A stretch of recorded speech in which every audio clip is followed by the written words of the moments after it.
So today is a very special day because our MBA Leadership of HR and Organizational Behavior team has the chance and privilege to interview ServPro of Team Wilson's Director of Business Development. But before we bring him on, we're going to introduce our team, and I'm going to go ahead and pass it off to Dawn. Hi, I'm Dawn Makowski. I work at the University of Montevallo, and I am in the MBA program. And my name is Caleb Smith. This is my first semester in the MBA program, and I'm a staff accountant.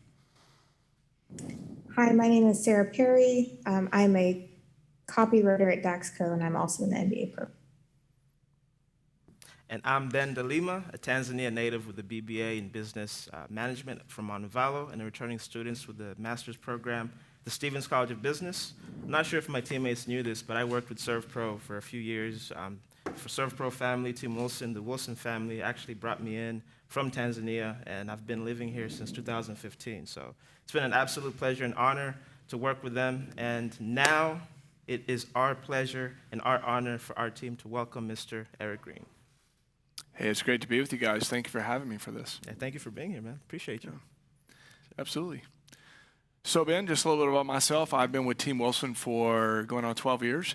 And in those 12 years, I've served in multiple capacities, most of which were relative to our marketing division. I've helped with a lot of just hiring, firing, and other HR-related tasks and duties, onboarding, training with that side of our team, and occasionally giving advice and counsel to other managers within our division when that was necessary. But yeah, it's been a fun ride. I love working in this industry and love working for the Wilson team. And yeah, right now we have currently 6 franchise licenses in Birmingham, covers all of Jefferson and Shelby County. We have 3 ServPro franchises in North Dallas, and that office is based out of Frisco. And then just recently acquired 5 ServPro franchise licenses in Houston, based out of the Katy and Cypress area. Wow. Man, so it seems to me that you wear a lot of hats with ServPro. Yeah, sometimes it's. I think in small business, we're still classified as small business.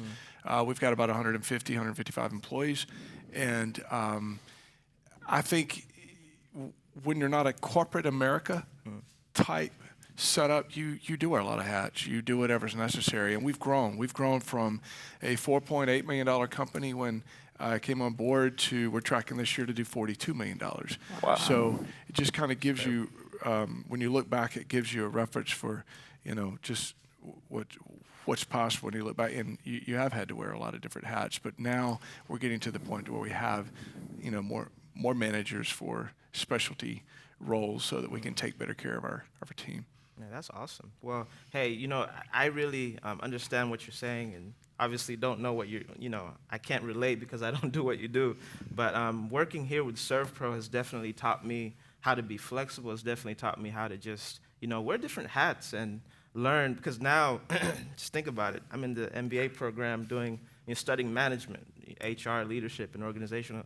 But leadership really, for me, it started while I was here with, Eric and Benji, Brady, the whole team. So yeah, for me, I'm just speaking from experience. So if you guys want to go ahead and start asking questions. Sure. Mr. I'll Eric. start us off. Eric, can you tell us about how ServPro recruits employees to your organization? Yeah, sure. And I'll probably say this multiple times throughout our discussion today, but that's evolved a lot. And it used to be pretty much up to the manager of the division. They knew what roles they had to fill, and they would basically, whether it was Career Builder or when ZipRecruiter came along, we use ZipRecruiter. We even use like job classifieds, local job classifieds. It used to be a thing, and I think I don't even know if it's still around, but AL.com used to have classifieds for jobs. But now we have a corporate-based filter that is called Career Plug, and it takes all of the mainstream job posting sites and basically puts tentacles out there for them and brings it all to us and we just basically have to say, here's what I need, here's what the criteria for fulfillment of this position would look like, and please send me, any and kinda every like a candidate you get. recruiter. Yep. Okay. So it's helped a lot having a centralized recruiting base like that we can pull from, and we use it in every location, and it's been working great. We're about a year and a half, between a year and a half, 2 years into using the Career Plug system. Wow. So the career plug, 'cause this is actually my first time hearing about this system. I know a lot of different, we've been learning about just kind of different databases, how in our class, I know we talked about how different companies, the standard process of recruiting employees and just kind of hiring them on. But the career plug is something that's very new to me, so thanks for sharing that. Yeah, we also do some local job fairs. Okay. We will we have, from what I know, we have plans to also do some it's very important that we look at hiring disabled veterans in our business. That's one of the brand focuses from the top down for ServPro, and so we have specific ways of doing that, and the VA and the different organizations that assist veterans have job fairs or career fairs that we can participate in, and that helps bring opportunity for diversifying our employee base in that sector. That's awesome. Caleb, you got a question? Yeah, Eric, can you explain to me a little bit about the process for training new employees? Sure. Training is probably one of the biggest struggles I think that any business has when it comes to their human resources, because it can be all over the board. Things change. In our business, I know things change a lot. And even within a role, just a primary, everyday, say, operations, production management role, that may look different a year from now because there may be things that we've added to the mix with software and technology, or just with what our insurance carriers want for us to process information when it comes to handling claims. As those things evolve, that role is going to continue to look different. So training is a challenge, but what we have tried to do is we've tried to standardize the first 2 weeks, the same for everybody. Okay, they get a taste of what it is we do. Everybody goes out on the truck. Everybody goes out to see what a job site looks like, what happens when the phone rings, what product are we really providing our customers when the need arises. And then we have, based on their division, we have a series of what we call ServPro University. It's basically e-learnings. We assign those out, and then we have field training for the next month. So basically, it's about a 2-month, 60-day process for them to be hired, onboarded, and have initial training.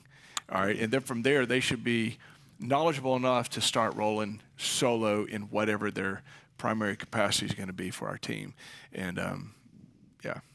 And is there any type of on-the-job training, like say during an interview, would you do any type of training at all, just explaining the day-to-day, job duties? Yeah, that's a good question. We don't do any on-the-job training during the interview process, although I do know we've had, for instance, my experience is more related to the sales team, right?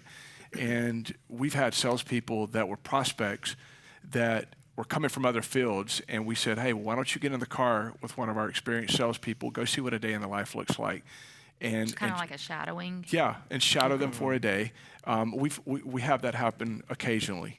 It's not necessarily a standard part of the process, but if somebody is on the fence and we really think that they would be a good fit for us, that's kind of a next step suggestion before we make an offer.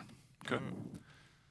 Wow. I mean, that's incredible. I mean, these processes, just the way you guys go on about hiring or just kind of selling different franchises to new owners and whatnot. I find that really fascinating because I remember there was a time when I was working with David Jones.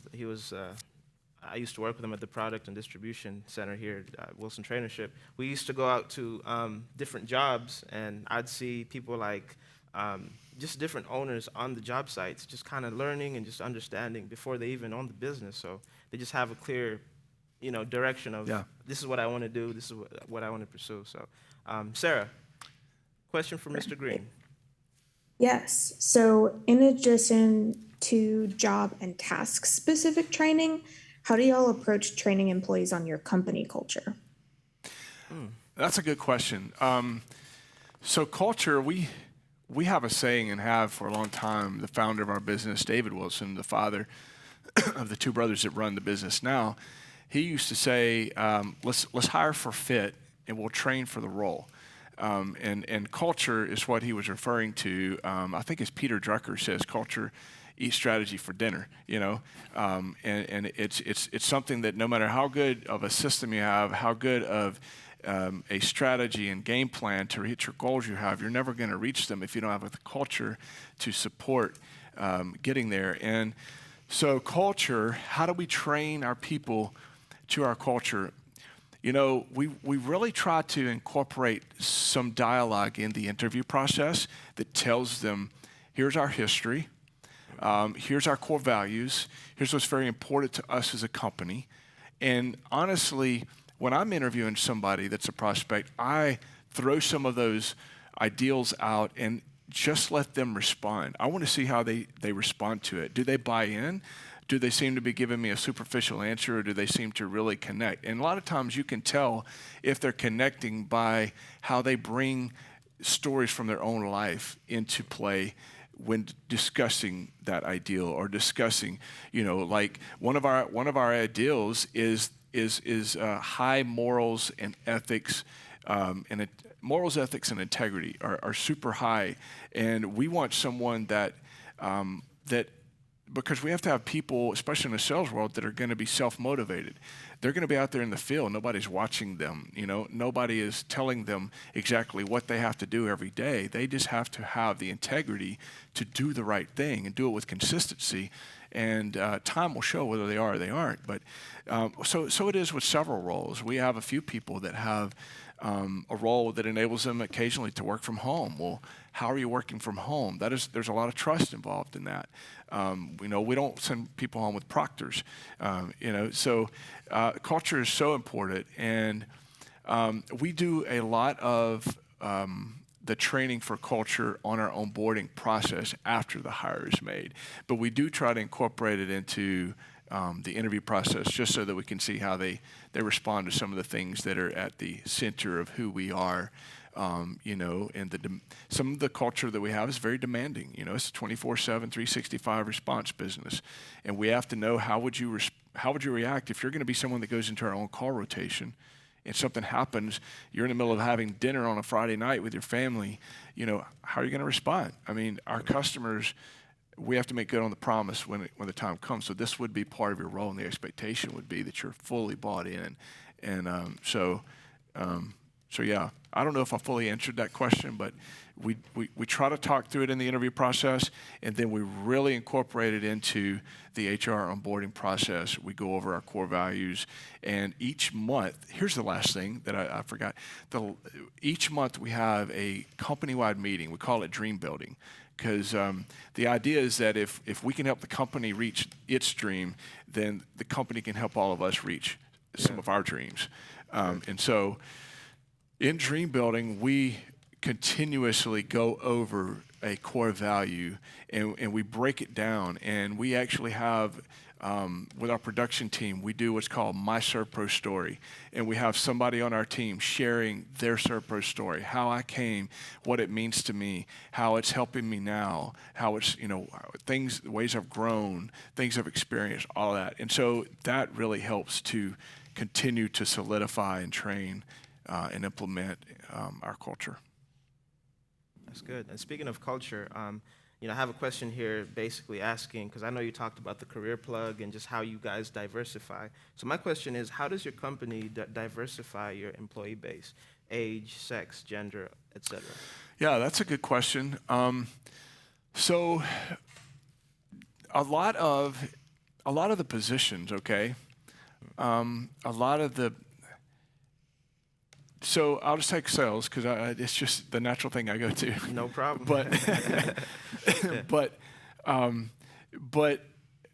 we have a wide, like we have male, we have female, we have people that are in their 50s, we have people that are in their 20s in our sales department.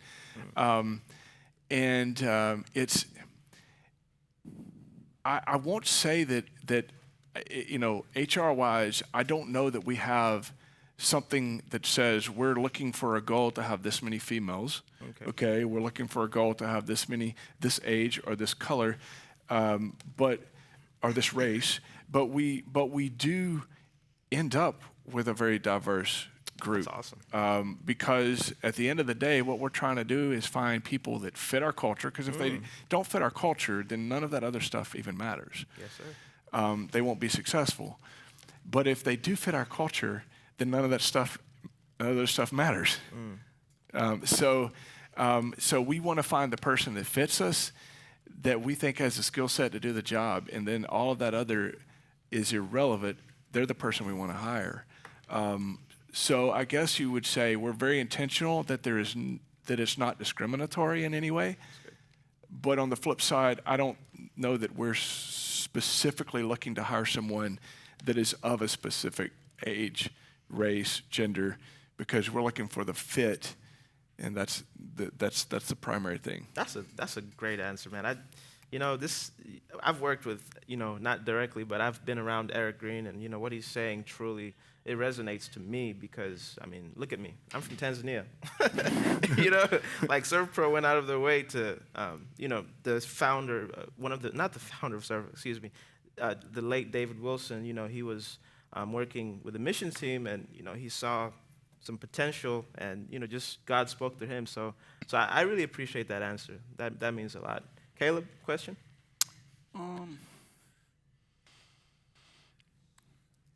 Tell me about a bad scenario you've had with HR, and what did you learn from it? Could be with a process or an employee. Yeah. So I've had most of the, I guess you would call them, if they're negative experiences from an HR standpoint, would be firing people. Yeah. I never enjoy firing someone, but I have had to fire a few people in my tenure, and I would say probably, fortunately, I don't have a really bad story for you. It's just that all of the firings that I remember, and it's like I remember each one of them because, I didn't want to have to do it. Right. But it was the right thing for our company.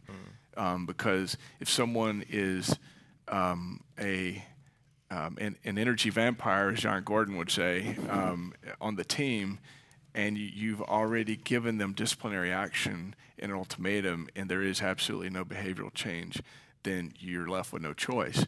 And so, there's a couple incidences that were like that, and they were documented. All of the, because that's one thing, you obviously have to have good documentation in HR. Yeah. You don't just give somebody a verbal, hey, you got to correct. Right. You want to document what you're doing so that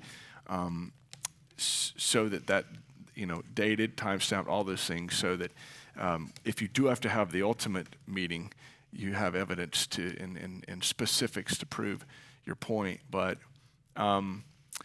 really, the things that I don't like in that process is usually when you come with that evidence to that person, it's almost as though they get defensive usually, and they start rebutting the things that you've brought to the table and saying, but and then they want to change, but we've had so many opportunities for you to change, and that's the downer part of it all to me, because I'm a relationship-driven person.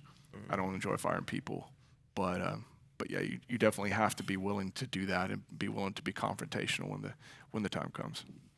Can you talk to us a little more about that process? Like if an employee is not performing well or doing something that they're not supposed to, you mentioned they've had steps along the process. What does that look like before you get to that end result? Sure. And obviously it's going to vary company to company. Some will have a very formalized process. Some will not. But what we've typically done is if somebody has, I'll just take an incident with a team member that we had on marketing one time, and they were just negative. They were negative to the process. So company processes and procedures won't typically change for one individual on the team, right? They don't become an exception, otherwise it compromises the entire team. So this had to do with the way we handle a large-scale event in our own home base. So we had a flooding event one spring, and all of our team had to put on their other hats. And so all of our salespeople became operational people out there, priority responding to losses that were happening on people's property. And so this individual did not like the way that was handled and began to complain about it. And we had a sort of a, you might say, a SWOT analysis meeting after it was all said and done. And he expressed openly again how he disagreed with it. And so we basically sat down, and I said, look, we have a policy. Positive goes every direction. Negative only goes up. So if you have something negative to report, you report it to your supervisor, and we'll talk about it. We'll deal with it, and we'll try to come up with a solution that helps you and is good for us too. But we have a big, it's kind of a big deal to us if an employee is spewing out negativity to their teammates, okay? Because it can hurt the morale of the entire company. So we protect that. So this person, we put it in writing. They next time they went on call, they were constantly complaining, and it was actually hurting my entire sales team. We had 9 other salespeople that were, sitting beside this person every morning when they came in the office. And so I put it in writing a second time. After a month, he went on call, and then the third time, I just told him, I said, look, if you're not going to change, then there is no other option. You cannot be on the team because you don't fit us culturally. And sometimes that is one of the hardest things, because it's not like he broke, it's like he stole money, or we've had people that have stolen from us. Okay, that was a clear cut. They got fired that day, right? But for someone like that, it's because this job doesn't work for them. What it demands, they're not embracing, and so therefore they're becoming a liability to the team rather than someone that's helping the team. So that's kind of One bad apple. one bad apple can Okay, spoil can't a do whole. it. Yep. Yes, sir. Sarah, could you ask Mr. Greene a question? Yeah, so you talked a little bit about how you document behavior for potentially problematic employees. How do y'all handle regular employee performance reviews? Oh, that's a good question. So, all right. So we have sort of a 90-day probationary period, you might say. I think that was actually one of the questions too. But we have like a 90-day probationary period, and depending on the role of the employee, there could be some sort of incentive or some sort of a security point that comes after that first 90 days.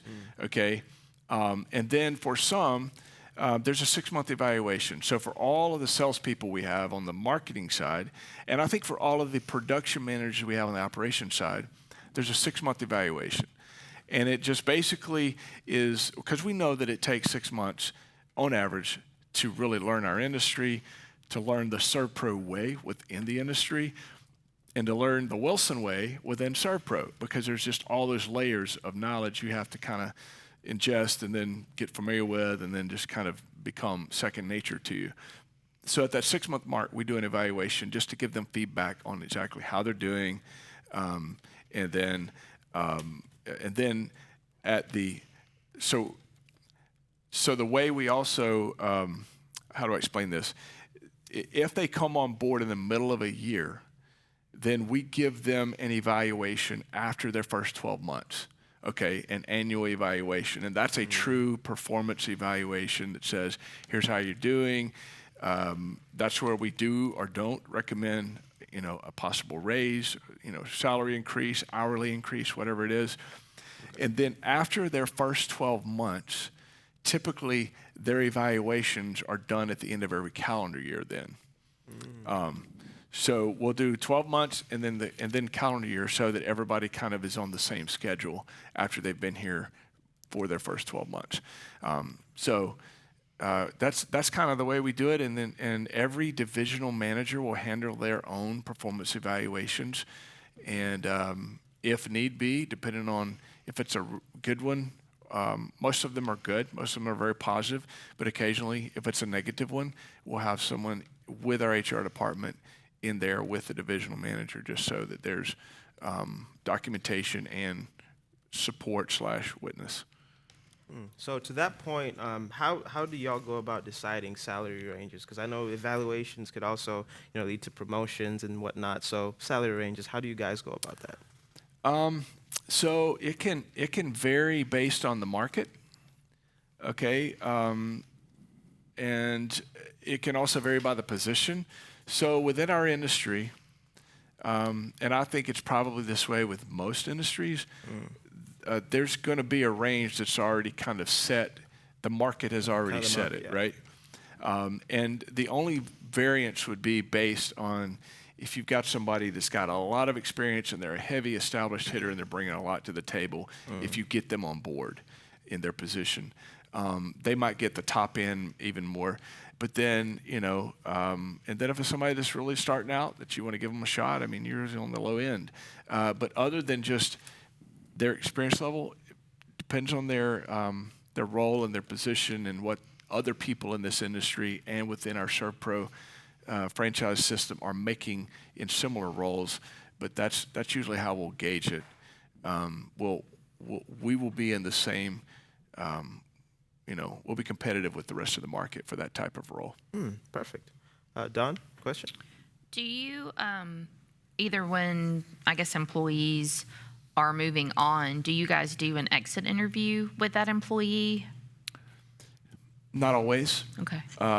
We have done exit interviews, but it probably depends on the way that they're leaving. If we're firing them, it's probably, give me your shirts, keys, credit card, company credit card, and have a great day. But if they're leaving and we're letting them work out a notice on good terms, many times there's like an exit interview so that we can get some feedback on, hey, is there anything that would have made you want to stay? Okay. We hate to lose you. Is there something that we could do better? Just some honest feedback. Okay. Yeah.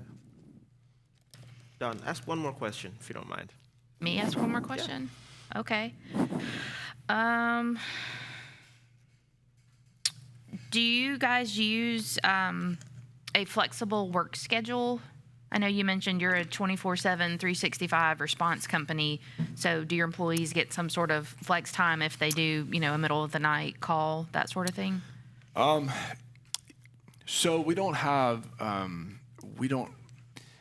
some of our office administration personnel, they may like come to work at 7 and leave at 4. Okay. Instead of 8 to 5. Some may go 7:30 to 4:30. Some may go 8 to 5. But pretty much most of our employees work during normal business hours. What we will do is if someone is in the on-call rotation, because there's several roles that go into making the on-call rotation happen. There's people that answering the phone and handling all the just documentation or software related stuff. And there's people that are out on the job site, assessing everything and scoping. There's people that are actually producing the work. And so depending on their role and what their normal business hours would look like, if they're out, say, they're out to 1 a.m. and they're normally supposed to be in the office at 8, then we give them some allowance. We're like, hey, look, 8 hours from your last job, you need to sleep then. Right. You don't need to be at the office until after that. I concur.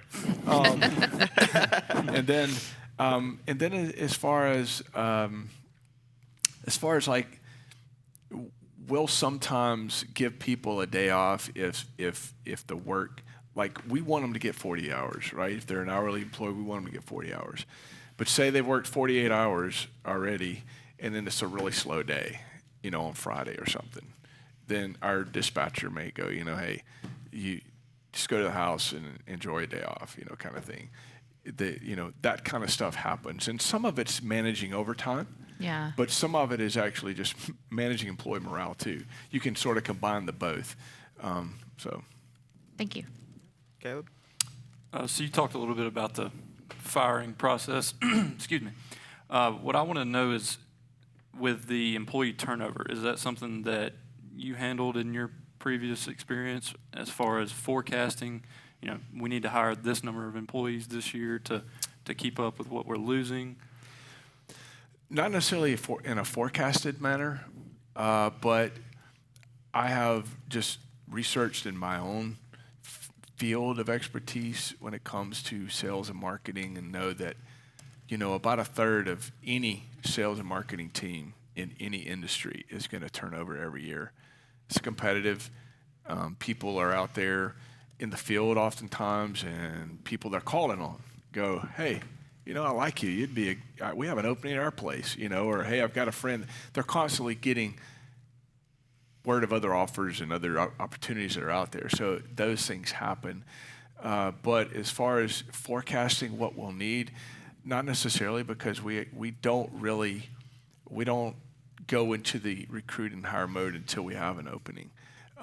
Now, if someone comes our way and they're just like a great fit for our team and we just need to get them on the bus, so to speak, we may put them in a seat that we know they're not going to be in permanently, just to get them in. We do that sometimes just so that we know someone's going to turn over and we'll have someone to fill a spot. That's been done before, but we don't proactively try to forecast turnover. Okay. Sarah? Speaking of exit interviews and turnover, the job landscape has changed a lot in the last year. How are y'all dealing with the Great Resignation? So that's a great question, and it's been a challenge. I'm sure it's been a challenge for everybody. Everybody in our industry has dealt with it. Everybody in our franchise system nationwide has dealt with it, and I think for the most part, you have to make the experience of your employees as positive as you can. Create a good culture, obviously, that makes them want to come to work, makes them proud of their part of your team, make them feel like they are a part of the team, they're a part of something bigger than themselves, and they've got the support that they need, whatever it is. They know that they're supported in doing their job. They're not lacking in resources or equipment or training to be successful. You pay them, obviously, a good stable financial situation is important to be able to do that, where you're not struggling if things get slow, and you're sure to lose them and not attract employees if that becomes something you're known for. But honestly, we've just tried to. I can tell you that the only thing that I can attribute our weathering all of that to over the last year and a half with COVID and the resignation, as we call it, with the job and labor force, is that we were real proactive to continue to recruit word of mouth, because there was a while where we were getting 1-2 opportunities a month off of like Career Plug and Indeed, just because it wasn't out there. The people just weren't applying. And word of mouth was one thing that kind of kept us going. We had people on the team that knew somebody, and we had our team out there beating the bushes. Hey, do you know someone that here's a position we got to fill, and we need to fill it because X, and our team would actually help us out. That's one way we dealt with it, and I'd say that was the biggest factor that kept us from getting too skinny, because we got really skinny in some areas during that time, but fortunately we have a full team now, and we're continuing to try to hire more at this point. That's awesome. I know, Sarah, you have to leave soon, so if you have another question for Mr. Eric, please ask that question right now. Yeah, I did have one more. So when y'all are looking to fill a position that might be not necessarily entry level, but sort of higher up, do you prioritize hiring internally or do you look externally? Yeah, I think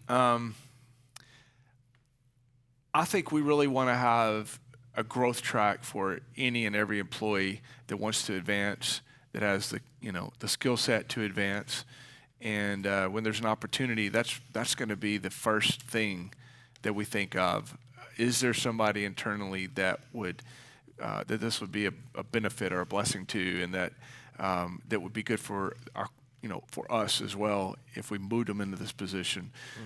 So internal is always going to be the first consideration for us. And then if there's nobody, then obviously, we'll hire externally. And so, yeah. All right, it's a great question. Okay, so I'm gonna, turn it up just a little bit. This question is because we've discussed a lot in our class about, just diversity, how to handle situations, or people that the best ways to go about discrimination, avoiding discrimination and all that. So this question is basically, have you ever had to handle a situation where someone or a group of people were insensitive to another's employee's race, religion, culture, background, and how did you handle the situation? So I fortunately have only had one situation in my years, and it was more sexual harassment related, and it was a male that was making comments to a female that were inappropriate, and honestly, it was just real direct. Just pulled him into my office. Yeah. Here's what was told to me. What the heck are you thinking? Yeah. Are you stupid? Just that plain to him, because I knew him. Yeah, I of knew course. him, and he was in my division, and I was like, "What are you doing?" And she was like, "Wow, I didn't realize that was going to be taken that way." And I said, "Well, how else would you expect a lady to take this? Use some wisdom, dude." And basically reprimanded him, wrote him up, and said, "If it ever happens again, then you will be fired." That's it. Yeah. And then went to the lady, explained to her what had been done for disciplinary action, and that's awesome. and fortunately, it was okay after that. I can't say that it would be always. I've only had that one incident, Okay. and fortunately, both of them were adults enough to move on. That's good. But I can tell you that it never did happen again. That's good. Yeah. And both employees stayed with us for several years after that. They both moved on to other jobs at this point, but for no reason related to that. Yeah, and I know a lot of that stuff takes a lot of a high emotional intelligence to handle those kind of things. But from a cultural intelligence standpoint, what if you had someone say from Kenya? Because the culture in Kenya or East Africa, let's say I'm from East Africa, people come off a little too friendly sometimes, right? So not from comments, but really by more actions, like. I could get close to you like this, right? And over here, it's like arm's length proximity. That's, stay out of my space. So someone like, does ServPro have like some kind of cultural, I don't know if it's like a training about, hey, this is, have you ever, okay, how about this? Have you ever had an incident where you've had someone from another culture that acted in that way and it was taken differently or taken wrong? Not that I know of, but that is it's a very valid thought, is that because you don't see it as inappropriate or as offensive doesn't mean that someone else might not. And so if we ever learn that another employee is offended by something, then we want to deal with it immediately, because we don't want that type of a culture. We regardless of what it is, we don't want, one of the primary, one of the defining values of our culture is mutual respect, and so that goes in all directions. So you want to treat others with the same level of respect that you would want to have. It's basically the golden rule, just restated. And so we don't want anyone to feel uncomfortable, and just Of course, and a lot of that is possible just because of personality differences. True. Someone is all touchy-feely and giddy and happy all the time, and someone else comes in and the opposite. Opposite, totally. Yeah. So we want a safe environment for everybody. Thank you, sir. Caleb? You mentioned with the employees going into personal residence. Have you ever had any problems with employees and the residents as far as confrontation? How did you handle that, if you did? Yeah, it does. Things like that happen once in a while. Fortunately, it's rare, but we've had employees. We've had employees steal before out of a customer's home. We've had employees that did not just didn't like the customer at all.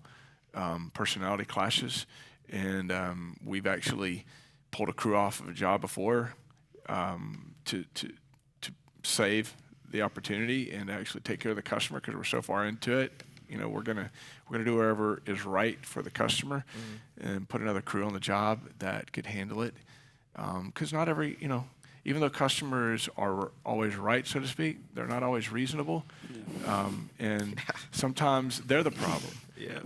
But you work around it, and sometimes that would be, putting a different employee on that job site. But yeah, fortunately, nothing too terrible has happened other than the theft, and that was an immediate termination. Yeah. So we're going to ask a couple more questions, and then we'll wrap it up. Don, you have a question for I Mr. do. Eric? How do you guys develop job descriptions, like what you're putting out on the side that's recruiting for you? Really and truly, we just spell out what their tasks are day to day, and try to give them an idea of A, what the day in the life's going to look like, and B, what the expectations are going to be measured on. They just need to know what they're. If what you would be doing day to day doesn't appeal to you, this doesn't appeal to you at all, then no need to apply, right? Yeah. But if this sounds like something you'd be interested in, and oh, by the way, here's the accountability side, the results you're going to be measured by. Those two things are really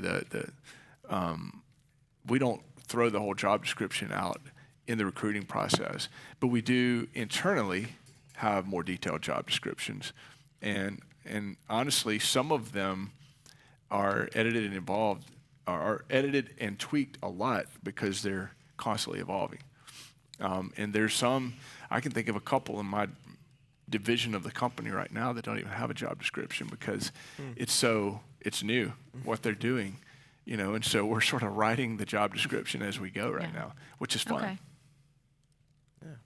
Yeah. Caleb? I think that was all the questions that I had at this time. So let me see if I can get, so are the succession plans in place? And I'm sure there are, obviously. But how does ServPro go about succession in different positions? Go about what? Succession plans. Oh, succession. Yeah. Well, as we were in answering one of Sarah's questions earlier about how we look internally for promotions and stuff, for hiring internally, that's really the point, is that if you're a good leader and you train your team well, then as people continue to move on or move up, then there's going to be somebody down the line that is ready to be the successor. That's kind of the way, it's the culture we want to create so that we continue to develop from within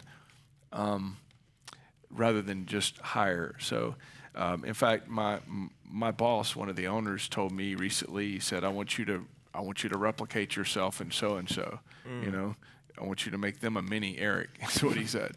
I mean, that's kind of the philosophy we have.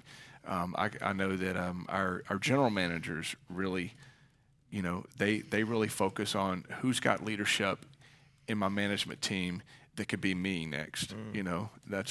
We have those conversations. That's awesome. Well, today we learned a lot about the ins and outs of ServPro Team Wilson's Business Development Director Eric Greene, and we truly appreciate your time. Guys, do y'all have anything else for Mr. Eric? Thank you for having us. Thank you. Enjoyed getting to Very learn a lot much. about your company. Thank you so much. Yes, sir.